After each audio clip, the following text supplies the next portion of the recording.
Good afternoon. Welcome. We're delighted that you could be with us this afternoon for this inaugural Baylor University collaboration with Robert George and Faith, Ethics, and Public Policy. This is the first event. Look for further events later in the year. We will begin with this. We plan to end the year with Robbie and Cornel West here in D.C. talking about the legacy of Martin Luther King Jr. And along the way, we will have a high-powered panel discussion about the nature of a university, perhaps to be followed next fall by a discussion about the nature of a Christian university. I'm Tom Hibbs. I'm Dean of the Honors College at Baylor University and Director of our programs here in Washington, D.C. I want to thank our co-sponsors, the American Enterprise Institute and the Witherspoon Institute, for assisting us with today's event and supporting it and promoting it. Baylor in Washington, we've had, like most universities, we've had alums and students here for quite a while. We will be launching next fall, in the fall of 2018, our own academic programs here in Washington where we'll have students living together and taking Baylor courses. We also have an ongoing, I think we're in the fourth year of an ongoing collaboration with the Religious Freedom Project in the Berkeley Center at Georgetown University. We also host events featuring Baylor faculty. I want to mention just a couple of those. A year ago this time, we featured an event on coinciding with the opening of the Smithsonian Museum of African American History and Culture. We hosted an event on black gospel music. If you go to the museum, you'll see that there is a Baylor collection that was donated and is featured in the museum. And we have faculty whose specialization is in black gospel music. We also hosted an event last spring on policing in Baltimore. We had the Archbishop, we had Pastor Todd Geary and Kevin Davis, the commissioner, talking about this interesting collaboration between faith communities and the police there to try and ease tensions between the police department and local communities. And just last week, we co-hosted an event with American Enterprise Institute featuring the book by Alan Jacobs, How to Think, which you may have seen featured in a David Brooks column and just excerpted last Friday in the Wall Street Journal. And Alan's goal is to try and foster rational disagreement in a world where irrational vituperation seems increasingly dominant. And that, in a way, brings us, not the last part, but the former part of that, brings us to Robert George, who represents for us at Baylor, and I think many of us across the country, embodies, and today will be an example of this, rigorous public discussion and debate that is always conducted with the highest level of civility, and indeed, very often, at a high level of friendship between the interlocutors. So we are honored that Robbie has come alongside Baylor in this way. We've had him to Baylor to speak on international religious liberty. He'll be making regular trips to Baylor. So we're delighted to launch this today. Now, you'll notice that one person you might have expected to be up here isn't, and another whom you expect to be up here is not yet. So we are waiting for Rabbi Sacks, whose train is arriving right now at Union Station and should be here momentarily. We'll get him mic'd up, and we'll ask him to respond to everything that's been said up to that point in the conversation. And Tim Shaw is not Senator Sass. Thanks a lot. I already knew that. But Senator Sass got called to a luncheon with someone else today. That meant that all of my Uber jokes, my hashtag love your passion, and the stories that my colleagues who were in graduate school with Ben Sass at Yale told me last week will have to be shelved for another day. But we are delighted that Tim Shaw has stepped into the breach here to MC this event. Tim is well known in the DC area and indeed in many other places. Degrees, both his AB and PhD from Harvard, dissertation that won the American Political Science Award as the best dissertation in religion and politics.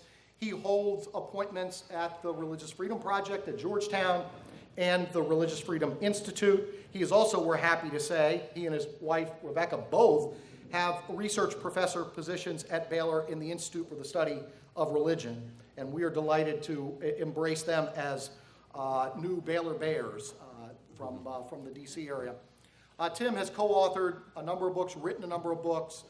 The book that is forthcoming from Oxford is entitled Even If There Is No God, Hugo Grotius and the Secular and the Formation of Secular Modern Political Liberalism. Please join me in welcoming Tim, who will introduce our panel and get things started. Thank you, Tom. Thank you. Thank you, Tom. Welcome to all of you to this discussion of faith and the challenge of secularism, a Jewish, Christian, Muslim trialogue with Professor Robert George to my immediate left, who's the McCormick Professor of Jurisprudence at Princeton. More importantly, he is the inspiration and pulsating energy behind Baylor University's brand new Robert P. George Initiative on Faith, Ethics, and Public Policy, and he's a distinguished fellow in the Baylor Institute for Studies of Religion, directed by the extraordinary sociologist and academic entrepreneur Byron Johnson, who's here with us, and my own colleague with Shaykh Hamza Yusuf, president, co-founder, and senior faculty member of Zaytuna College, the first fully accredited Muslim liberal arts college in the United States. And also soon to be joining us will be Rabbi Lord Jonathan Sacks, the Ingeborg and Ira Rennert Global Distinguished Professor at New York University. Welcome to you all. As Tom indicated, this program is brought to you by the Baylor and Washington program under the direction of the distinguished philosopher you just heard from, who moonlights as a movie critic and also finds time to be Dean of the Baylor Honors College, Tom Hibbs, another really outstanding scholar and bright light at Baylor. The second thing I have to say after welcoming you is as dashing, as handsome, and as accomplished as I am not Ben Sass. Ben's schedule just got a bit too crowded today. I understand actually he was going to try to squeeze his little gig in between several other important things he was doing today. But between his completing his 6-volume history of the state of Nebraska, homeschooling his 5 kids, completing his Uber shift, finishing his 3rd doctoral degree, and fielding last-minute phone calls from Bill Gates and the Dalai Lama, it was just too much of a stretch. So, so I do understand, though, that the 45-year-old senator, is that right, 45? Yeah, he really is 45. That he does plan to arrive towards the end of the program just to make the rest of us feel inadequate. So we can all look forward to that. But he's not here, so we can all feel a little bit better about ourselves. So I'm not Ben Sass. I am Timothy Shaw. And my one claim to fame and justification for being here is that I am now a new Baylor Bear, not a Nebraska Cornhusker, as Tom Hibbs noted. I'm a research professor in government with the Institute for Studies of Religion at Baylor. I'm also senior director with the Religious Freedom Institute here in Washington and director for international research at the Religious Freedom Research Project at Georgetown. But who I am and who I'm not are not important because you've come here to hear 3 intellectual and spiritual giants explore our topic today, faith and the challenges of secularism, again, a Jewish, Christian, Muslim trialogue. Today, these masters, and I don't use that phrase lightly, these magisterial authorities truly will discuss an urgent issue, namely the role of faith and the rich resources of faith in the face of the challenges that are thrown up by the trends and phenomena we call with terms like secularism and secularization. They will, of course, draw on the richness of their own Jewish, Christian, and Muslim traditions in which they are immersed and from which they have been formed and drawn such strength. The format is very simple. It has only 2 parts.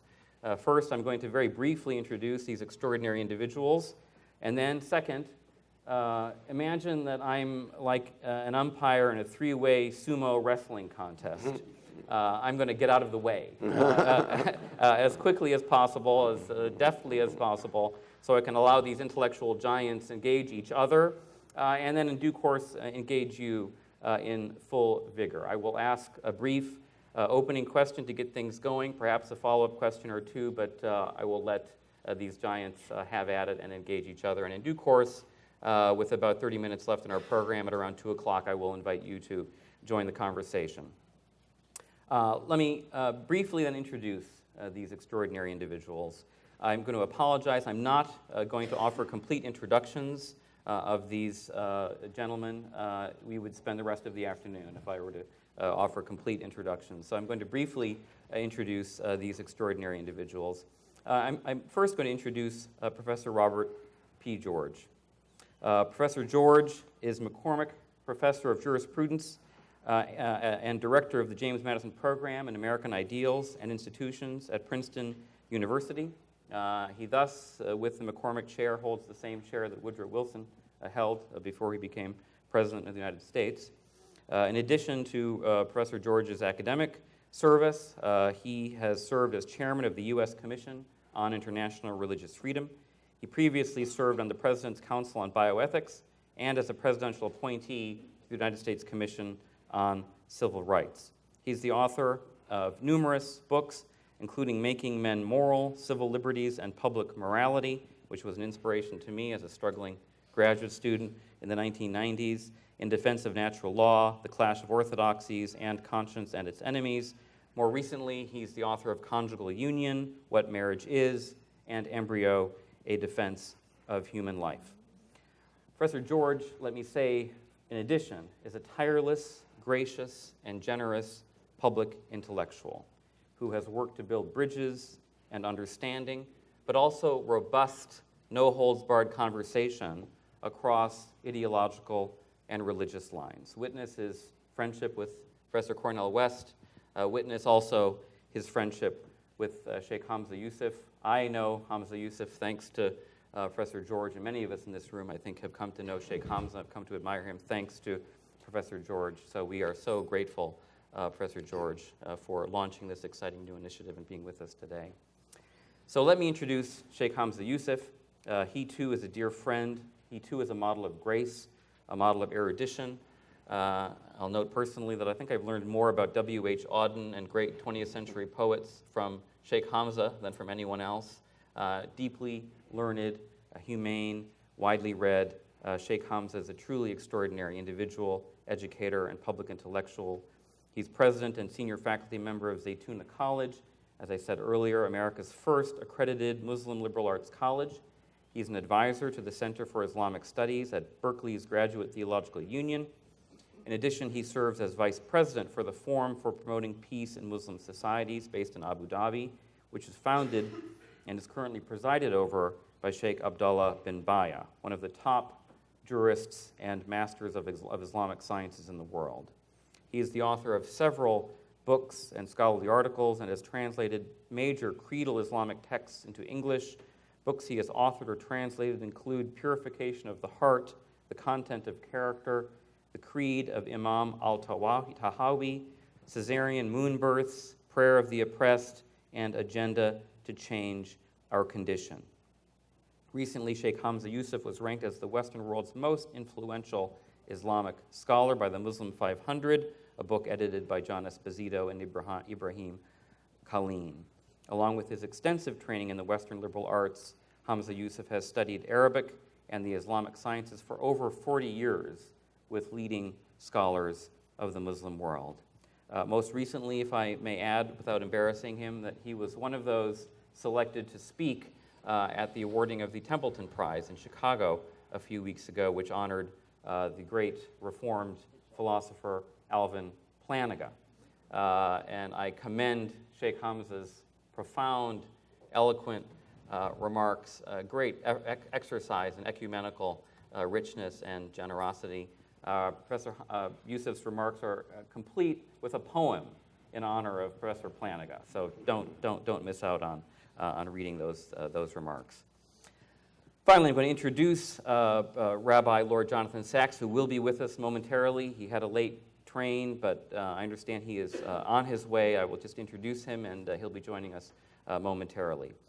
Rabbi Lord Jonathan Sacks, speaking of the Templeton Prize, was awarded the 2016 Templeton Prize in recognition of his exceptional contributions to affirming life's spiritual dimension.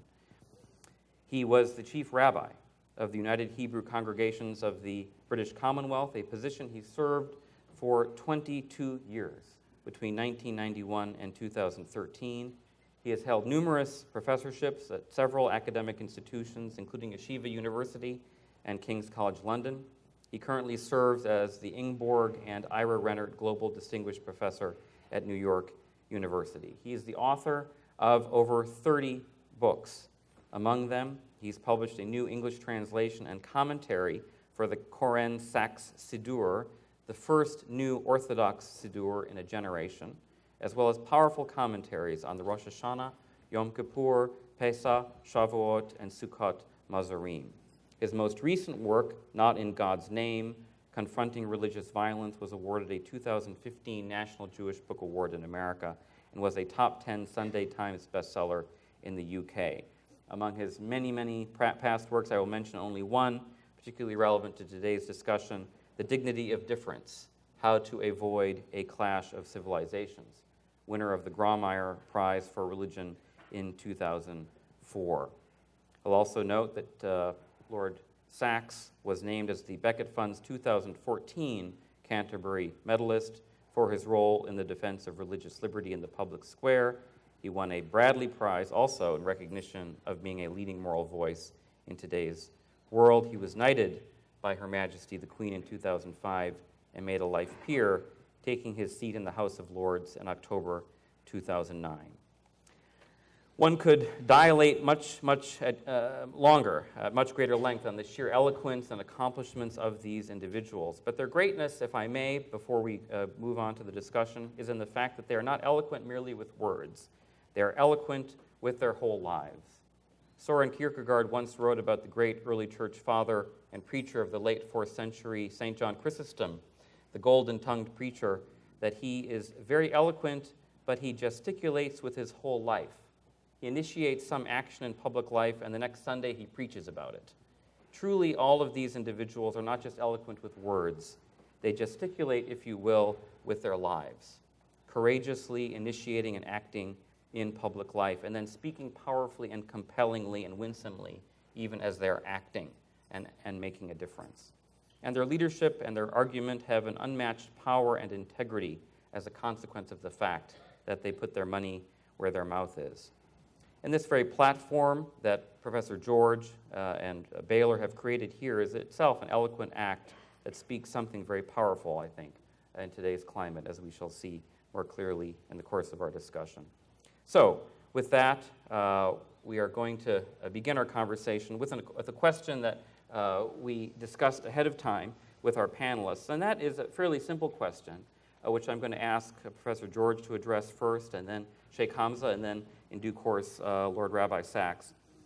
What are the main challenges facing faith communities in an era where secularism and secularization seem to be gaining ground, at least in some quarters and some domains, and some of the institutions that shape our public life? Of course, we don't want to make too much of the idea that there is a kind of unstoppable train of secularization. After all, we've seen something of a resurgence of religion in the last couple of decades throughout the world. And yet there are also powerful forces of secularism and secularization, particularly, we have to confess, in Western societies. What are some of these challenges that secularism and secularization are throwing up? And then we'll get into how we respond to those. We'll begin with you, Robbie. Well, thank you very much, Tim, and thank you, Dean Hibbs. And thank all of you for coming out to be with us as we launch this new initiative in faith, ethics, and public policy. It's a very great honor for me to be associated with Baylor University in this way. I've admired Baylor and its wonderful scholars and students for many, many years. I've had numerous opportunities to go down to Waco and to lecture, to engage in discussions with faculty and students, and they're always stimulating and serious and wonderful. I'm humbled that Baylor would actually name the initiative for me, and I'm very grateful for that honor. As some of you know, I spent this morning in an interesting way in the Georgetown University Hospital emergency room, where my dear wife took me in this morning because of abdominal pain. I feared that it might be a recurrence of a very dangerous thing that I underwent a couple of years ago. But fortunately, it turned out not to be that, but rather to be a kidney stone. So I pleaded with the doctors to release me in time to be with all of you today, and they very kindly did that. But in order to do that, they had to drug me up with Percocet. So I'm very interesting to hear. I'll be interested to hear what I have to say about your questions, Tim. But when Tom and Grant and Byron, my other wonderful friends from Baylor who are involved in the initiative, got in touch with me to say that they wanted to launch this initiative and name it for me, they invited me to suggest the first event, the launch event, to offer some ideas about how we might shape it and who should be centrally involved. And as I said to the people gathered at lunch beforehand today, it was the easiest question anybody has ever asked me, because I knew immediately who the central people who needed to be involved in this initiative were. And they were Rabbi Lord Jonathan Sacks and Shaykh Hamza Yusuf, two of the most profound thinkers that I've had the pleasure to read and then meet and then to work with. Their presence here today reflects my judgment that you and our fellow citizens need to hear more and learn as much as you can, as much as we can, from these great teachers of humanity, whom we are blessed at this time, in the very worrying situation we find ourselves in culturally and in academia, that we're blessed at this time to have with us. These are voices that need to be heard. And I especially wanted to get these voices into dialogue with each other. I've had the privilege and honor of holding public dialogues with Lord Sacks and with Shaykh Hamza separately. And what a treat it is for me today to get them into conversation with each other as well as with Tim and me. So I want to say thank you, Hamza. And thank you, Jonathan, who's being wired up back. Welcome, Jonathan, Lord Sacks. I want to say thank you to you for being part of it. Let me now go to Tim's question, to the substance of Tim's question. And I'll begin with a story. I think Jonathan would approve of this. This is a very Jewish way to begin with a story. The story is a true life story, and I think it tells us something about the challenges to the traditions of faith. Welcome, Jonathan. I love this story. Who missed that? This is one of the few I haven't stolen from you, Jonathan. This is my own story. When I was chairing the U.S. Commission on International Religious Freedom just a few years ago, a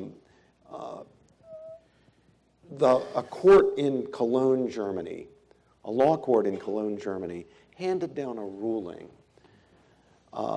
essentially forbidding male infant circumcision, making it a punishable offense, treating it as a form of child abuse. When I heard about this, I was shocked. Not only that a government, that a law court would ban a practice that I knew was so integral to the Jewish covenant, but also practiced by some Muslims. Not only shocked by that, but shocked by the fact that of all places, Germany would ban this practice, threatening to make Germany Judenrein, free of Jews, because devout Jews cannot. They don't have the option of not circumcising male infant children. So I fired off an op-ed piece denouncing the court and calling upon the religious leadership as well as the secular leadership of Germany, calling on the Catholic bishops. I myself am a Catholic. Protestant leaders. I thought this is an occasion on which the Jewish community must not be left to advocate for itself. The Christian community should be out ahead of the Jewish community advocating on behalf of the Jewish community and the Muslim community. The actual case involved a Muslim family, as it happens. It wasn't a Jewish family. Now, I expected, at least in our own country and in the West more broadly, that for once in my life I would have done something not controversial. I thought everybody would agree that we have to protect the Jewish community in Germany, of all places, from this ruling. But it turns out I was wrong, and I was wrong in a way that was very instructive for me. I was deluged with hate mail, hate email, phone calls on my office voicemail from outraged people, mainly in this country, who not only supported the German decision, but were accusing me of countenancing child abuse. These are people who are fanatically opposed to male infant circumcision and who do regard it as a form of child abuse. Now, they even have a name that they call themselves intactivists. There are far more of them than maybe you know, but far more than I knew. And this got me thinking, what's going on here? Why are they so fanatical about this? Is it anti-Semitism? Is this targeting the Jewish community? Or is it something else in which the Jewish community is essentially collateral damage? And it did turn out mainly, not exclusively, to be the latter. This is a kind of secular, progressive, not that all progressives or all secular people believe in this, I'm not saying that. But the people who are involved are essentially secular progressives, Western secular progressives, who believe that the human person is essentially a chooser. That the obligations we have are obligations we have chosen, perhaps by way of a kind of formal or informal contract with our fellow citizens. The idea of unchosen obligations is problematic from this point of view. And the idea here is that a child, of course, needs someone or someones to bring the child up, diaper the child, feed the child, get the child a basic education and so forth, but all in preparation for the child ultimately becoming a chooser.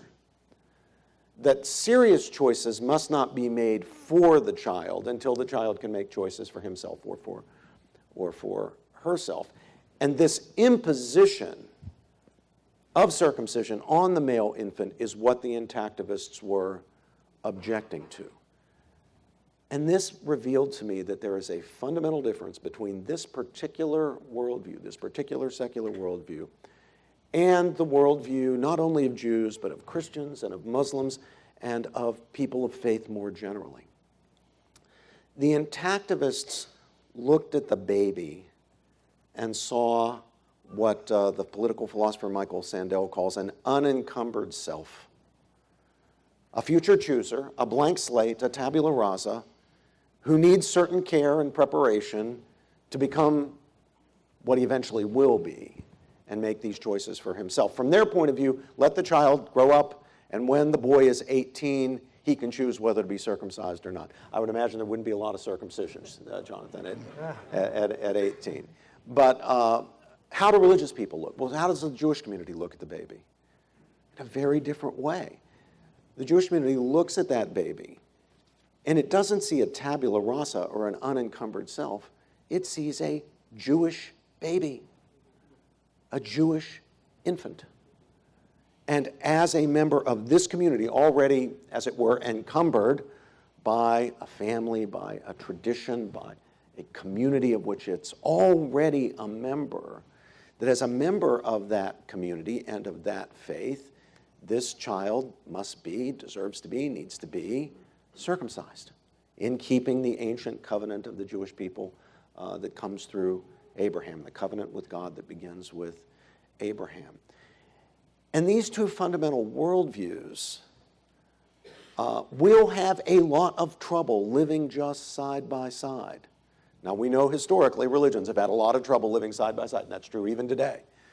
And among the things that bind Jonathan and Hamza and I together is the effort to overcome those problems and see each other as brothers and cooperate with each other on the basis of our many, many, many shared principles and beliefs and values. But if people think that secularism is going to be the solution to religious conflict, they're making a mistake. Because it is essential from the point of view of, let's just say, for my little example, the intactivists, that public authority protect that child from its parents. Protect that child against having this imposition on it. And they believe that, it became clear to me from my mail, just as fervently and dogmatically as an observant Jew or a devout Christian or Muslim believes in what he believes in. And there's no way out of this. Public law will either permit the Jewish community and those in the Muslim community who practice it to practice male infant circumcision, or it will prohibit it.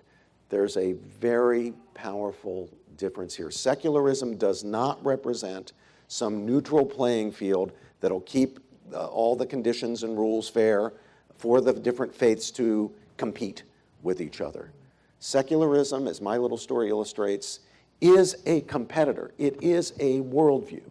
It is, in a certain sense, a religion or pseudo-religion, or one might say anti-religion, that has its own doctrines, its own ethical system, its own anthropology, its own view of the nature of the human person, as the circumcision story makes clear, this idea of essentially an unencumbered self. And I might even add, their own holy days and their own saints and so forth and so on. So to me, secularism does represent a very serious challenge to the traditions of faith here in the West, which is why I answered Tom and Grant's question, what should the launch event focus on, by saying, let's focus on faith and the challenges of secularism. Thank you. Rabbi Sacks, let me welcome you again and say that we had just begun our conversation with a question, a very basic question about what are the challenges that secularism, secularization, one can use various terms, throw up for our faith communities. I can give you further chance to settle in your chair after your train ride and ask Shaykh Hamza to answer, or invite you to answer. That's fine. First of all, my apologies. I had no idea that Amtrak kept Jewish time.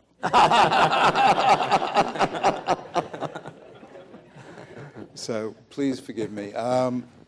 Secondly, may I salute Baylor University and its wisdom and graciousness in naming this program after one of my heroes, one of your heroes, Professor Robert George, who has been such a voice of faith and reason. Faith as gracious, as tolerant, as embracing, who has used the language of public reason through his grounding and expertise in natural law. And Robert represents an absolutely indispensable voice for our time. Let me add also what a privilege it is to be sitting next to Shaykh Hamza Yusuf, whom I met for the first time in February in Washington for the National Prayer Breakfast. This man is a real hero, a voice of engagement of Islam with the contemporary world and with its classic traditions. And Hamza not only is very special in his own right, but you acted as, I think, translator, mediator between myself and a figure whom you revere greatly and who is clearly one of the great figures in the Muslim world today, Sheikh bin Bayer, whom I salute as an outstanding figure of grace and of reason and indeed of tolerance. So, number one, if you think things are bad in America, come to Britain. Now, here in Britain, within the past 7 days, a survey has just been published, which shows that when Brits at random are asked, what religion are you, 71% say none. This is the most secular Britain we've had since the Angles and the Saxons, but since before Augustine arrived in Britain. Not Augustine of Hippo, but British Augustine. Yeah. Britain is going back to the pre-Christian ages. It is not going forward bravely into the future. It is marching heedlessly into the past. And this is troubling. It's troubling that we have an established church. The same survey showed that membership of the church is now running at 3% of the British public. And to illustrate an even more egregious example than the one Robert gave, which was serious enough, in Cologne, 2 weeks ago, in what we call a freshers' squash, a university will open a big hall where all the university societies have a stall so that everyone knows what's on offer. And Balliol College, Oxford, which has produced more prime ministers than any other in Britain, banned the Christian Union from having a stall at the freshers' squash on the grounds that the mere presence of a Christian among other undergraduates constituted a microaggression and an invasion of safe space. Because you never know what might happen. He might start quoting the Bible at you, and then where would we be? Now, this is so outrageous that already 3 years ago I said to I'm in the House of Lords, but I gave testimony to the House of Commons Commission on Religious Liberty, and I said the degree to which Christianity is being banned from public spaces ought to remind us that America began when people set sail in 1620 on the Mayflower so that they could find somewhere else the religious freedom that they were being denied in England and elsewhere. I said, if you carry on the way you're going, we'll all need to book our passage on the next Mayflower. So this is quite serious and a real deep infringement on human liberty. Religious liberty is item, I think, 18 of the United Nations Code of International set of human rights, and it is being flouted in more countries today than it is being observed. And when you see this in Europe, which is now almost completely secularized, it's deeply troubling. Second, we have to look at this question both directions. So what are the problems for society of the loss of religion in parts of the world, specifically in Europe, but also among some coastal elites here in the United States? The fastest growing religious denomination in America among young Americans is none. So what happens to society? Well, what happens to society is very simple. In 1831, the same year that Charles Darwin set out on his voyage of discovery to the Galapagos Islands, a young French aristocrat, Alexis de Tocqueville, set out on his voyage of discovery to see democracy in America. And he found here a phenomenon he'd never seen elsewhere, and he had to invent a word to describe it. And the word he invented was individualism. And he said individualism is the single greatest threat to American liberty. Now, this was, 180 plus years ago, but today individualism is more rampant than at any time since, let us say, 2nd century BCE Greece or 1st century Rome. And since Tocqueville was more right than any other political writer, more prescient, we have to take that seriously.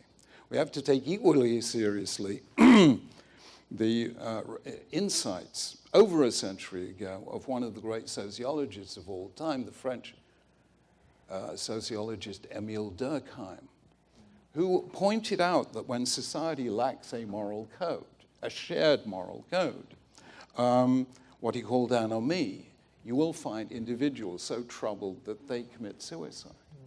Now, they can also become suicide bombers. I mean, if people don't feel I have a home in this place, I can't negotiate this because its values are so alien from mine, you are storing up enormous trouble. No institution in all of history has ever bound people together as effectively as has religion.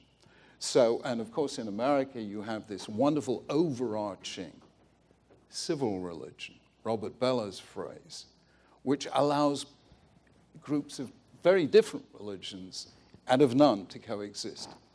And it was Robert Putnam. You remember Robert Putnam famously bemoaned the lack of social capital in America. He said more people are going 10-pin bowling than ever, but fewer than ever are joining teams and leagues, and he called it bowling alone. That was in 2000. In 2010, he issued a major retraction, a qualified retraction. He said social capital is alive and well in America, but specifically in religious congregations, who are more willing to engage in altruism of all kinds, of gifts to charity, whether the charity is religious or secular, helping a stranger, finding work for the unemployed, getting involved in local politics. On every single measure, the single biggest indicator of active citizenship is, are you a regular attender at a house of worship? On every index, not ethnicity, not educational level, not age, only religious commitment in a community made the difference. And that book called American Grace is very, very important. So society is going to face huge problems if it doesn't realize what it loses when, in the words of the pop group, REM, is that right? No, Robbie, you're not into that kind of pop music.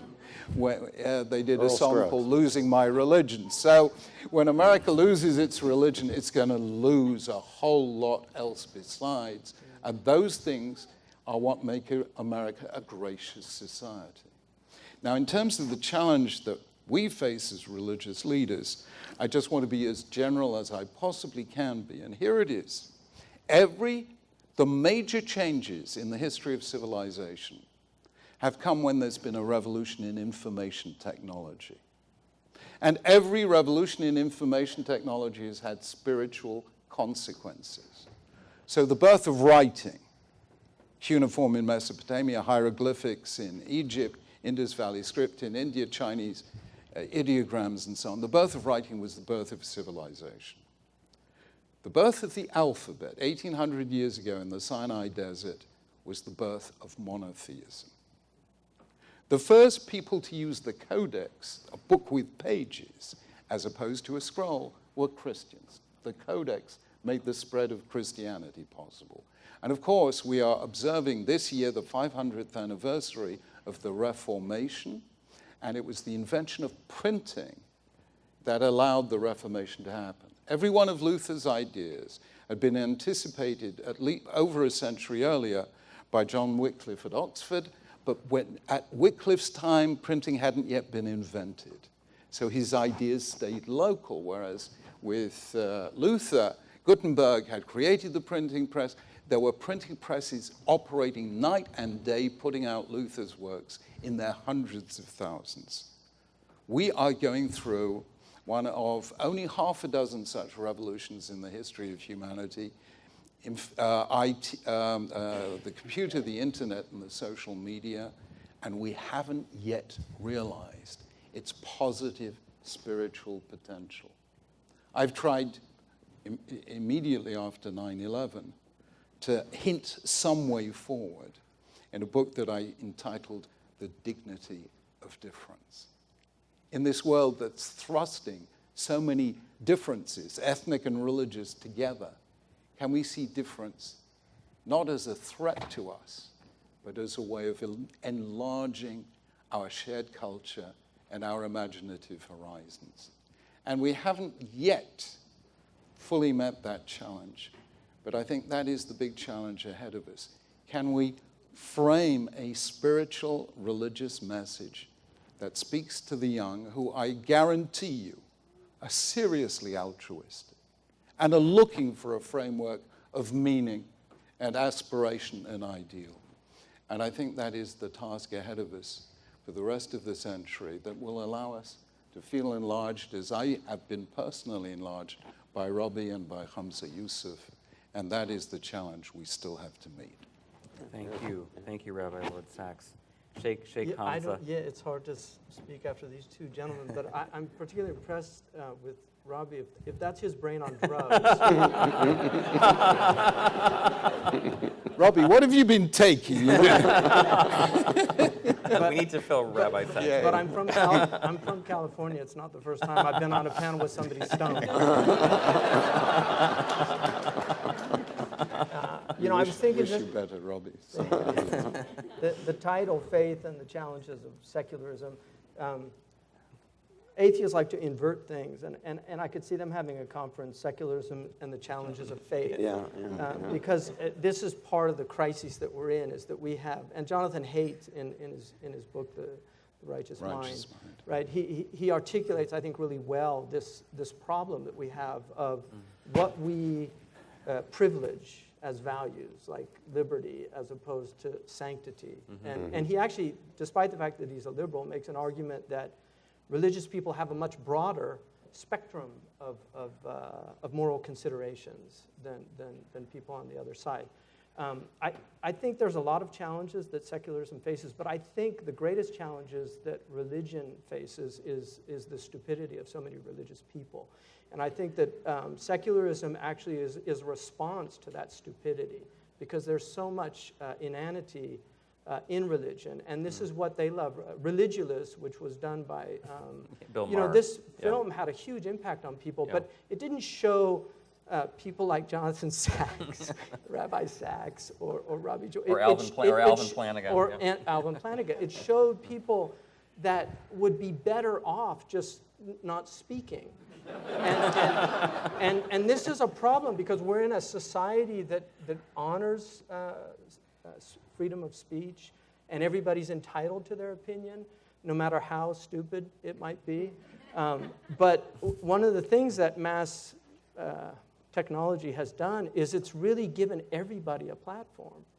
And so somebody who lives in a house with wheels and has cars on its front porch without wheels can actually have a Quran burning day, and it ends up causing riots in other parts of the world. This is the type of environment that we're in. So it's a very precarious situation, I think, for all of us. And I think faith, for me, the tragedy is I just see these great religious traditions. And I, in all honesty, I mean, my undergraduate was in comparative religious studies, but all of the religious traditions, Buddhism, Hinduism, Catholicism, and the Protestant formations, Judaism, have extraordinary truths in them that have nourished countless people through the centuries.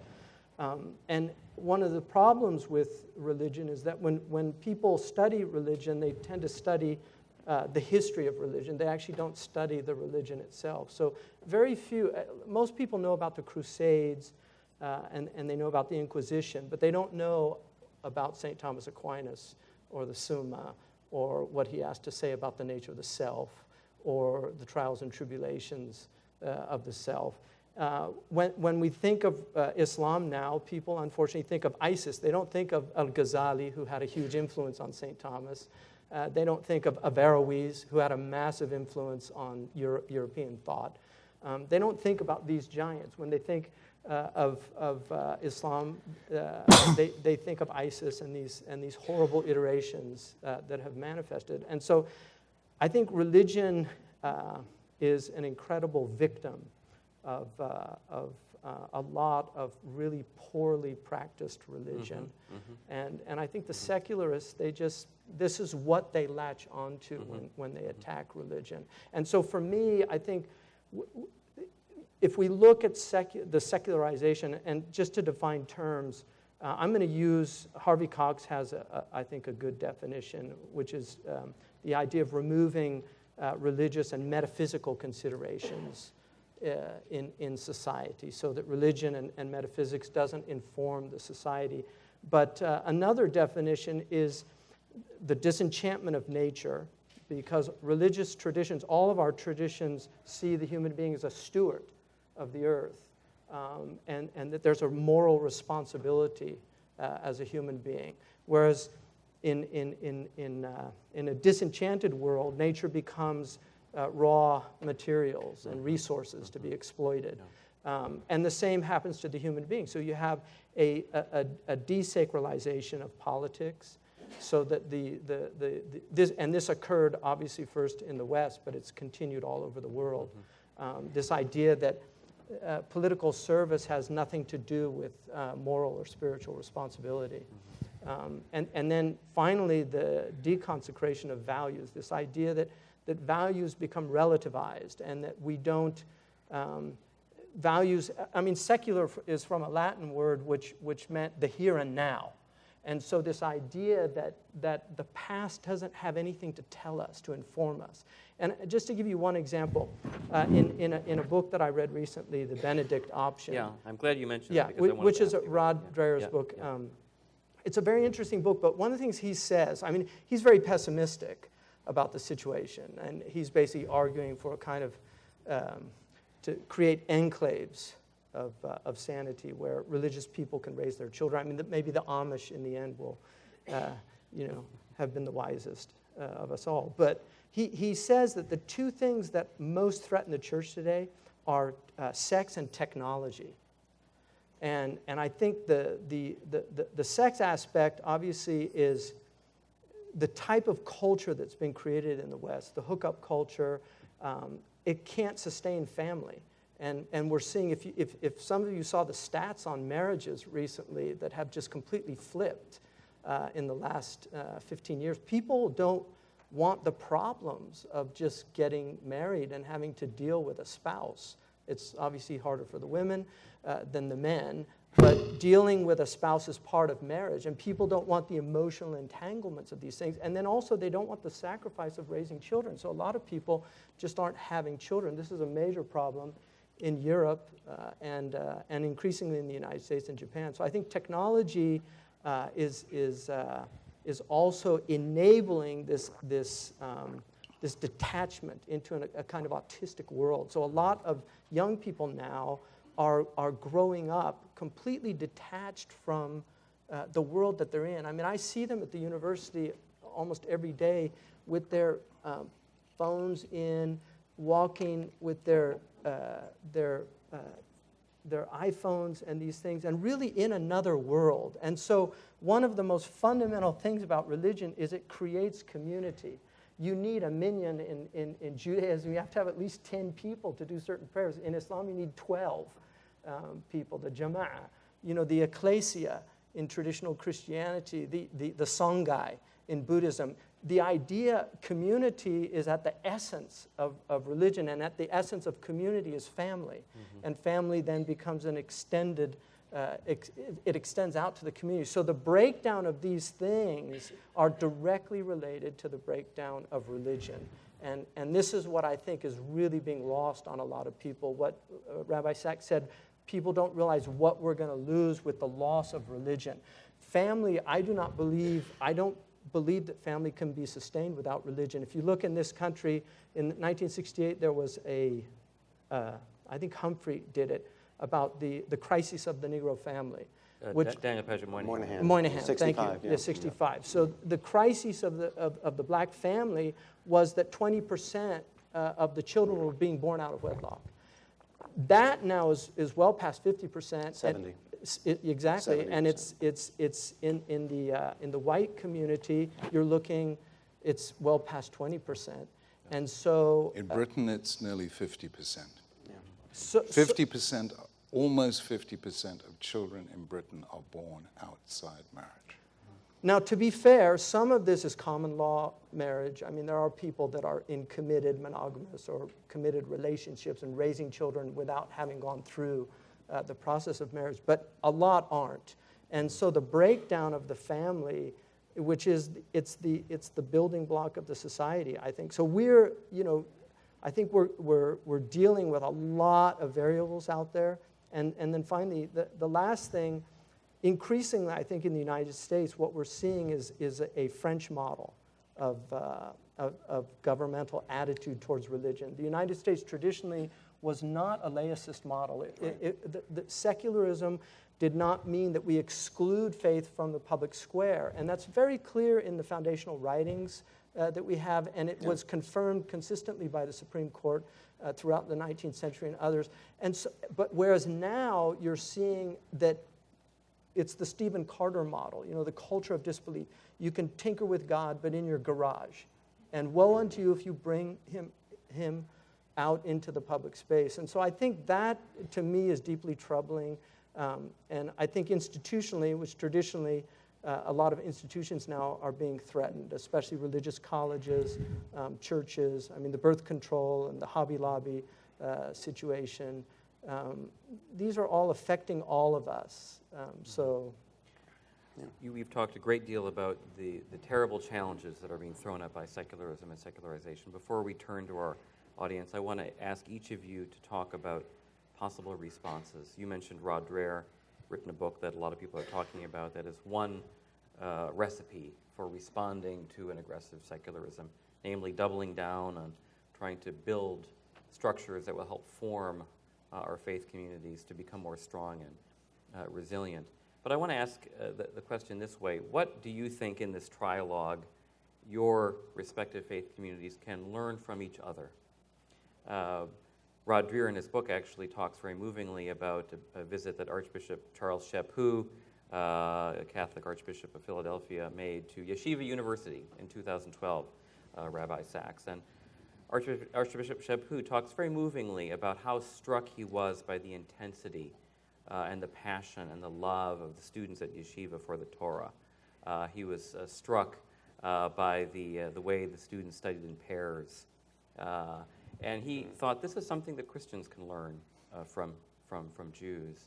Are there other instances of that sort where, Rabbi, you've learned something from Hamza about how we can respond to these challenges? Or how can Muslims perhaps learn from Christians and Jews, Hamza, in terms of responding to the challenges of secularism? I'll start with you, Rabbi.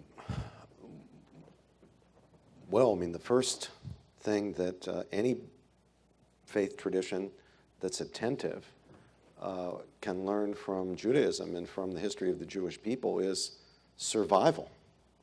Of all the ancient peoples, who has survived? The Jews.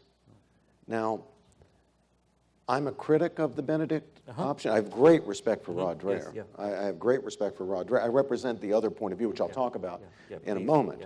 But I have to concede to Rod, if we look at Jewish experience throughout history, and this will be an oversimplification that Jonathan can correct, a lot of the effort was separation.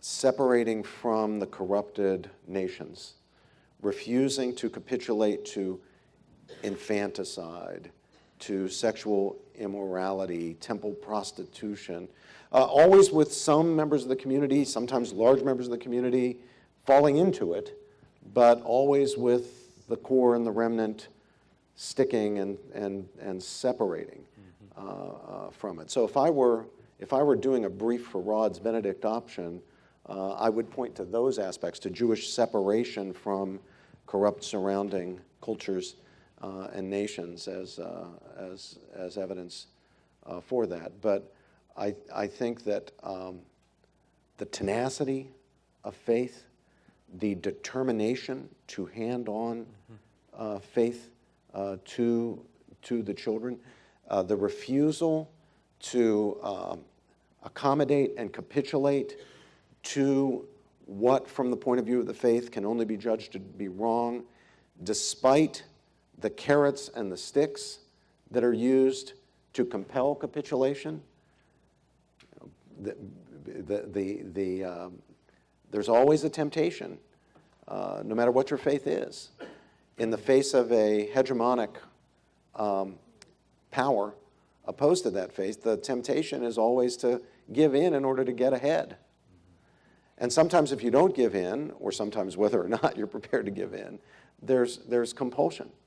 But historically, the Jewish people have, as a people, not individuals may go their ways, but as a people has refused either to accept what is contrary to the faith in order to get ahead, or to yield to the intimidation and bullying of the hegemonic power. Well, I mean, I think I wrote an article some time ago for the Christian Science Monitor, what Muslims could learn from Catholics, which talked about just the Irish Catholic experience of coming here. The Irish Catholics were looked down upon. My own family changed their name from O'Hansach to Hansen. And I don't think people realize how difficult it was for that assimilation to take place. In Catholicism, it took a long time for Catholics really to be accepted, but what they did was they created extraordinary educational institutions that became the envy of even the Protestant communities. And so I think for me, it was the grit that the Irish Catholics showed, because a lot of those institutions were built with small donations from Irish workers. I know my own family supported St. Joseph's College in Philadelphia. So I think that's something that Muslims could definitely learn from the Catholic experience. You're putting this into action with Zaytuna College. Right. And Zaytuna College is, I mean, we have a Catholic dean, we have a priest, we have a priest teaching rhetoric and English literature, and we had a Vatican visitation a couple weeks ago, and when the bishop came into the classroom, and it was a surprise, I didn't know the priest was teaching. He saw the priest and all these Muslims, and his jaw dropped. And so the priest comes, runs, and kneels down because he had the bishop's chain, and asked for a blessing in front of the Muslim class. And he looked down and he said, it would be a Franciscan teaching Muslims. But I think that definitely the aspect of education, and also the determination that the Catholics have held. I mean, there's a lot of capitulation going on and caving in a lot of different places, but by and large, the Catholics have held to a tradition that is not in any way consonant with the zeitgeist. And that takes immense moral courage to be true to your principles. I'm seeing in our Muslim community a lot of young people completely capitulating to basic principles that we have. And for me, it's very tragic, because once you lose that, you lose your faith. I don't see how you can hold on to your faith. In terms of the Jewish experience, I think the incredible things that Muslims can learn from the Jewish community. The number one thing is about the halakha law, and how the Jewish community has been able to grapple with a lot of pre-modern concepts in the modern world. And I think what my teacher, Sheikh Abdullah bin Bayya, is trying to do is very similar to what a lot of the rabbis did much earlier with Jewish law. So there's a lot that can be learned, because the halakha law and the sharia have a lot of similarities. They do mikvah, we do ghusl, and many other things. In fact, there was I saw somebody go around Israel asking Jews in Israel what religion is closer to Judaism, Islam or Christianity, and most of the Jews actually said Islam. And historically, I think that's how a lot of the Jewish rabbis felt, largely because of the monotheism, but also because the Jewish community saw Islam as having a lot of of an extension, in essence, of the Mosaic law. So, and also I think holding on to your faith despite incredible, and a lot of Jewish people have lost their faith undeniably, along with Christians and other people, because of what happened in the 2 world wars in Europe. But the fact that you can have somebody who probably has relatives that were in the Holocaust and saw what happened collectively to a group of people, and maintain your faith in spite of that. And I think had it not been for the book of Job, I think it would be a lot more difficult for Jewish people to hold on to their faith in spite of all these things. But I think that's one thing. We're seeing a lot of people abandoning faith in the Muslim world now. So atheism is really on the rise in places like Syria, Iran, and again, a lot to blame to these so-called Muslim leadership. Right. But I think those are some of the really important things. Thank you. Rabbi Sacks, and then we'll invite our audience to join in. The 3rd century Rabbi Ben Zoma said, "Who is wise? One who learns from everyone." And that, to me, is at the very heart of this. So from Christianity, I learn what it is to create the most successful transformational movement in all of history. You will not find any movement in all of history. There are, 2.4 billion Christians today in the world, 1.6 billion Muslims, and a few of us, mainly in New York and kosher delis. Christianity took faith and gave it to the world, and Christianity teaches me what it is to really care for the poor. I see that as absolutely at the heart of Christian social teachings, which is so powerful. From Islam, I learn what it is to be the most successful of all faiths in sustaining faith, even in the midst of a highly secular world. Muslims have a commitment to faith that I find astonishing. From Hindus in India, I learn graciousness and tolerance. From Sikhs, I learn the importance of langar, what they call langar, which is hospitality, how hospitality can bring people together. From Buddhists, I learn the most un-Jewish thing in the entire universe, which is calm. You know, we do neurosis, psychosis, existential angst, we win all the medals in that. But there's something, so in all of these things, there's incredible beauty, and if you are confident in your own faith, you are never threatened by the existence of other faiths. But there is one thing, I think, that might emerge from all of this. Secularization actually began in Europe in the 17th century.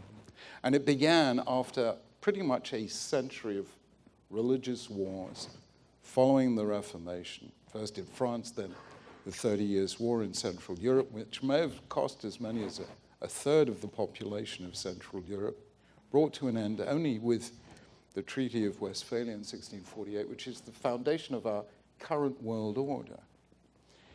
And the heroes of the new secular world were not people who lacked faith in God.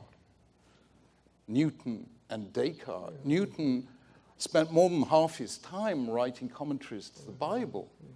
Descartes brings God in at stage 2, as soon as he's got to cogito ergo sum. To be able to move from there, he has to invoke God. Secularization did not begin when people lost faith in God. It began when people lost faith in the ability of people of faith to live peaceably with one another. And that is why these wars of religion, which are really spreading and contagiously around the world, are so dangerous. And I really and truly believe that the only full response as an alternative to Dreher's Benedict option is for Jews, Christians, Muslims, and others to stand together and clearly commit together, number one, to an overarching civil faith that we each matter, that we have collective responsibility for the common good, that we need to make space for one another, because no religion is fully intelligible to an outsider. And as for which one of us is right, I leave that to the Almighty. He's a lot better at it than we are. So if we could actually do that, Jew, Christian, and Muslim, stand together, as we really did actually in Britain, and it really lowered the level of religious tensions in Britain, because I worked very carefully with Muslim leaders, and of course with the Archbishops of Canterbury and Cardinal Archbishops of Westminster and the rest. And the leaders of all the faiths in Britain were good, close, personal friends. And whenever there was a terrorist attack, we would stand together. And that really calmed things. And it really did good. I mean, it didn't stop Britain becoming very secular, but it did stop us fighting one another. Jonathan, could you share with our audience what you shared with the audience in Princeton recently when we had our public discussion about the ways in which the centuries represented different moments of secularization, beginning with the one that you talked about a moment ago?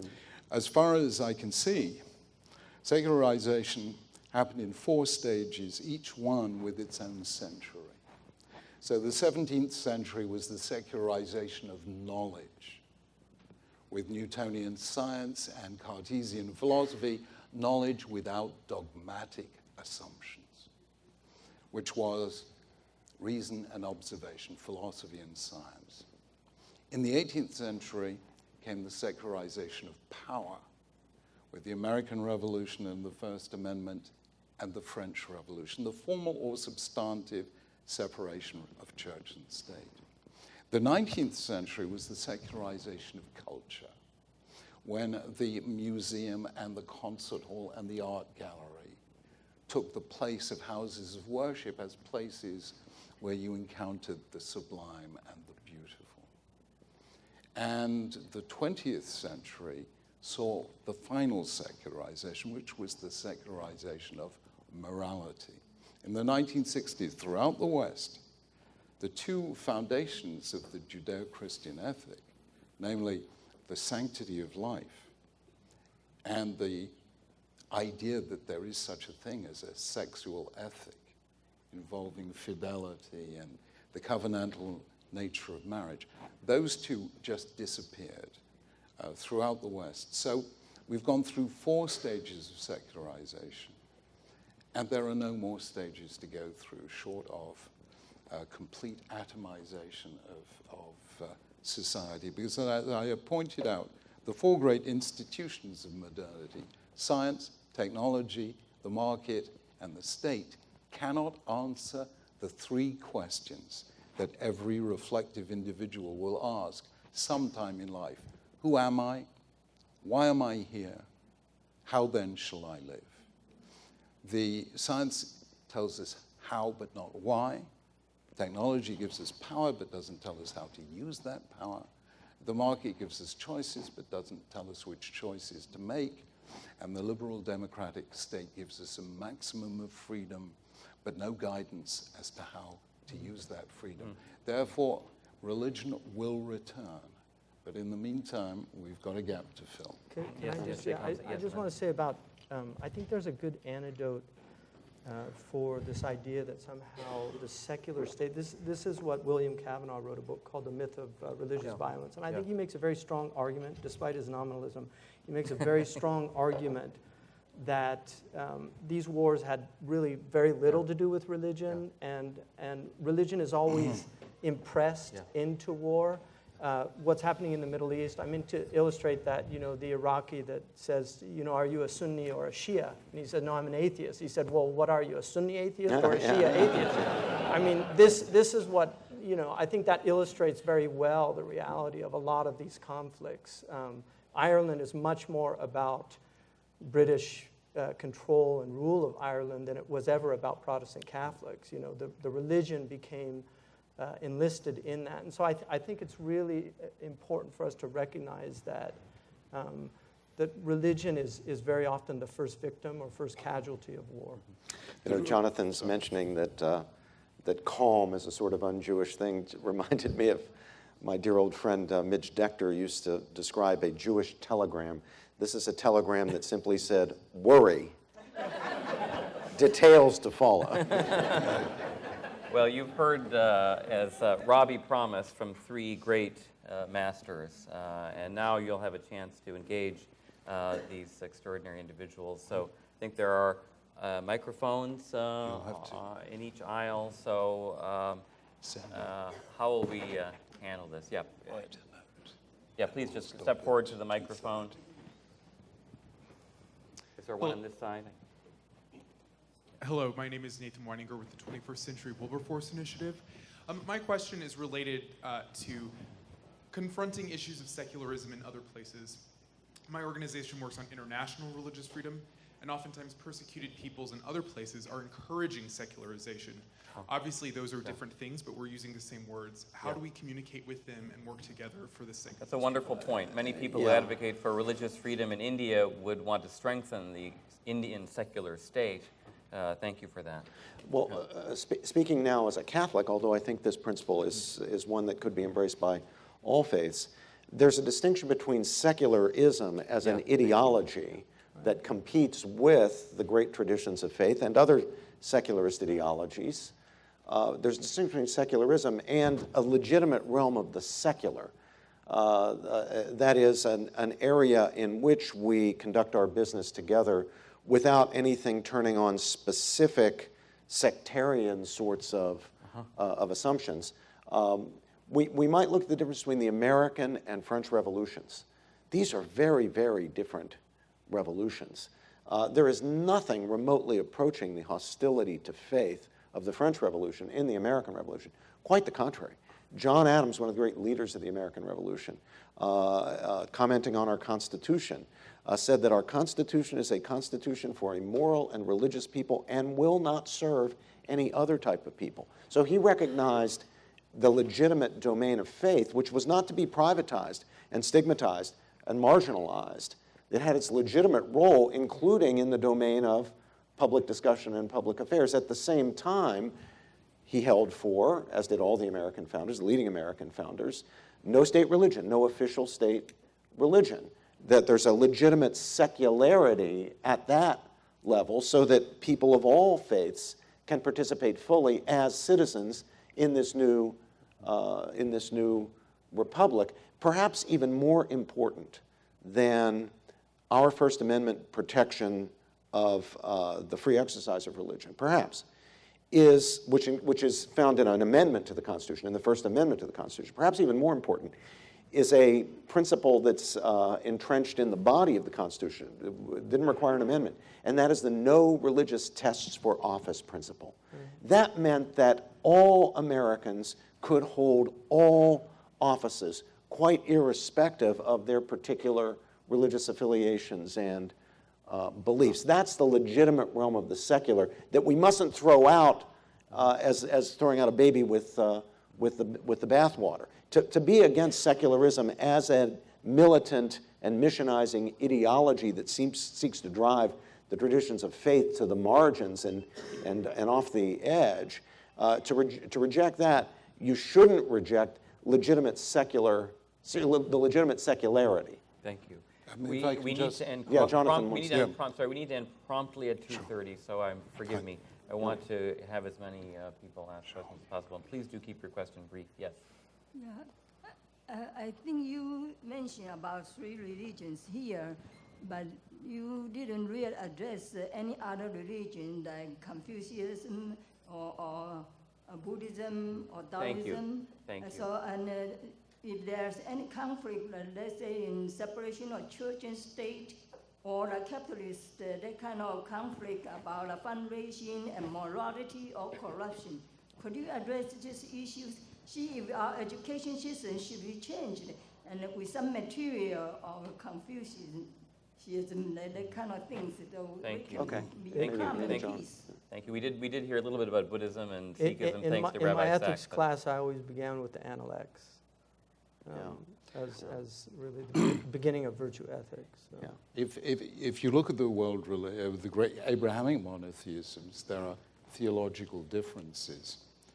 But actually, if you look at the wisdom literatures of all faiths, there's an enormous convergence, and that Taoism, Confucianism, and certain aspects of Buddhism are part of that wisdom tradition. This is what which C.S. Lewis called the Tao of Yeah. morality. Yeah. And that you'll Abolition, find everywhere, and that is what makes those texts still speak to all of us, and that they're very precious.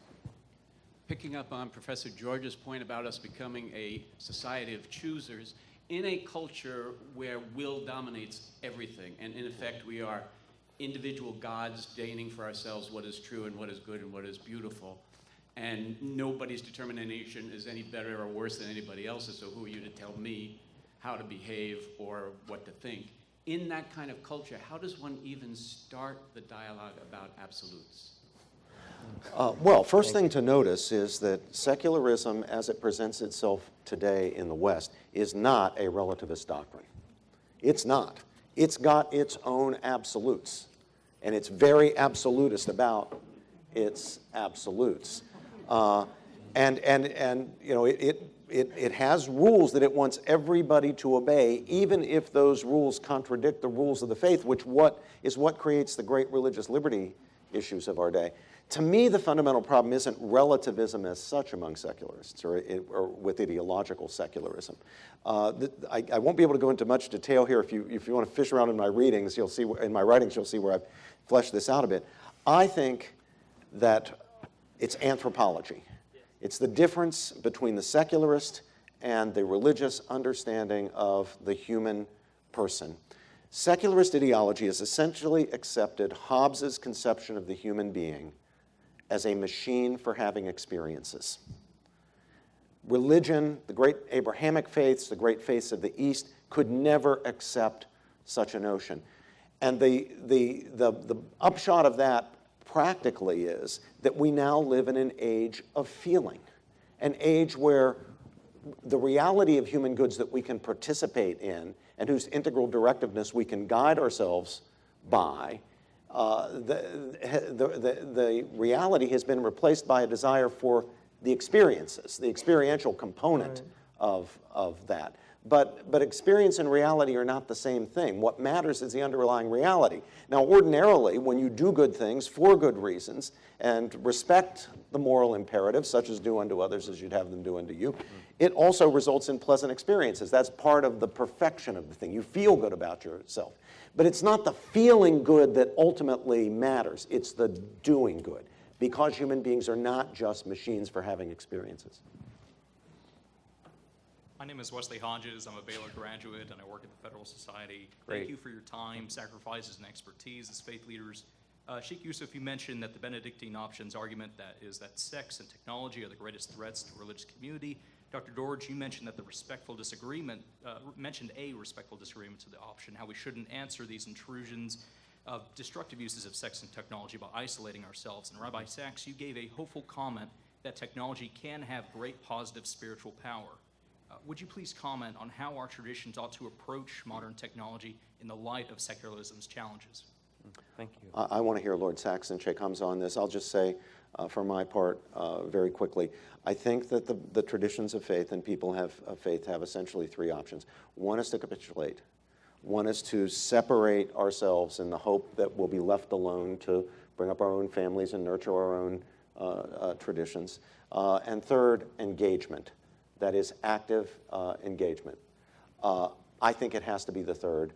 Rod Dreher fundamentally thinks the second, for now, and it's complicated, and Rod's view should not be oversimplified, and I wish we had more time to go into it. I do not think, as my circumcision example makes clear, and it's one little example from hundreds I could cite to you, it makes clear that militant, evangelizing, missionizing secularism has no intention of leaving Jews and Muslims and Christians alone, to retreat to the monasteries, to get through the Dark Ages, raise our own families, pass on our own traditions. They want your kids.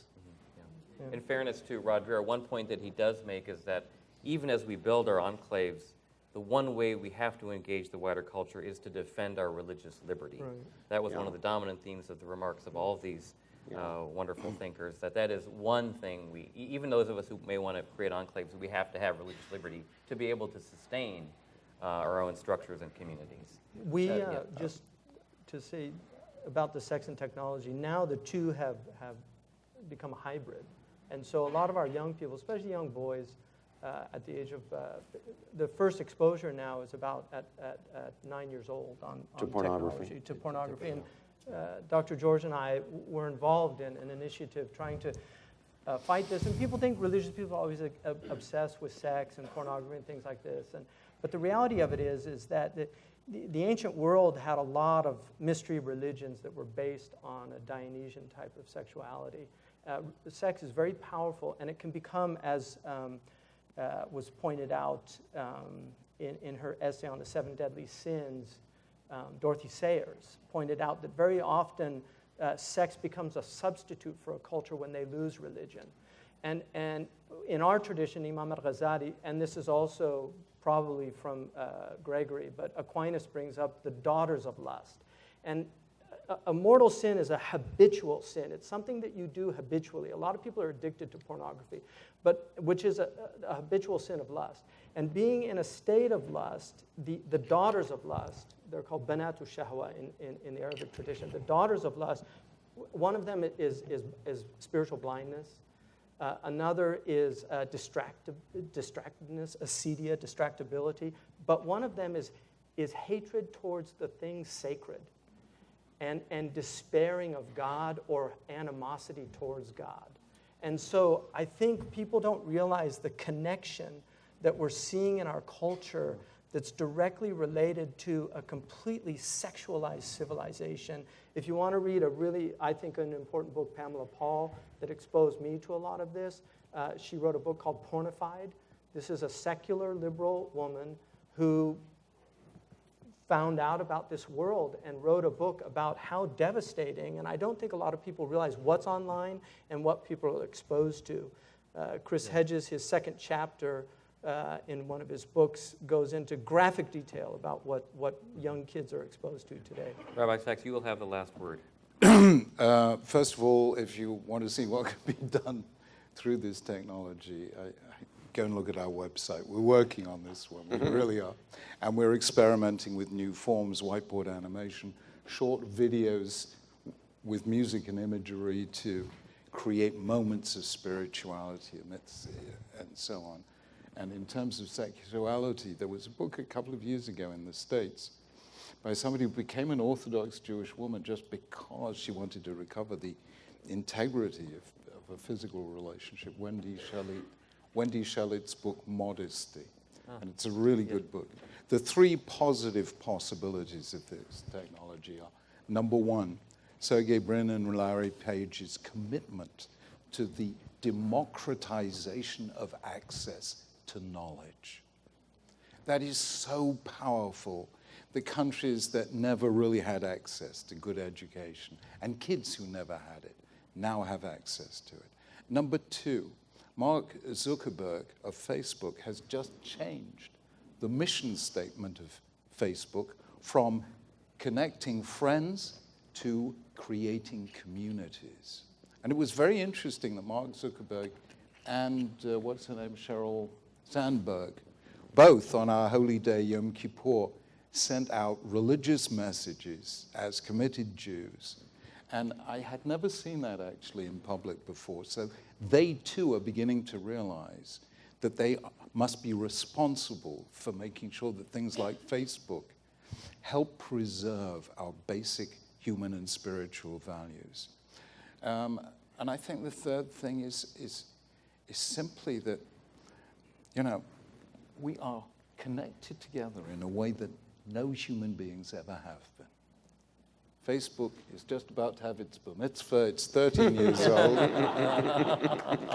It now reaches 2 billion people. Just think of this. 2 billion people have the chance to be rude to one another. But I mean, Very quick. what if we seized that and said, we are going to counter the bad that's out there, and there's a lot that's bad, by showing that the good is really beautiful, life-enhancing, and inspiring. We can use this technology for the sake of God. And if we don't, God will not forgive us, because he gave us this technology so that it would serve us to serve him. Thank you. There's going to be one more brief last word from Rabbi George. And that last word is simply thank you. Thanks to all of you for coming out and being part of launching our new initiative. I also want to say a big thank you to Dean Hibbs and to Byron Johnson and the entire Baylor community. Cannot tell you how honored I am to be associated with this initiative. And then finally, thanks to my two beloved friends, the busiest men in the world, who made a special effort to be here to help us launch this community.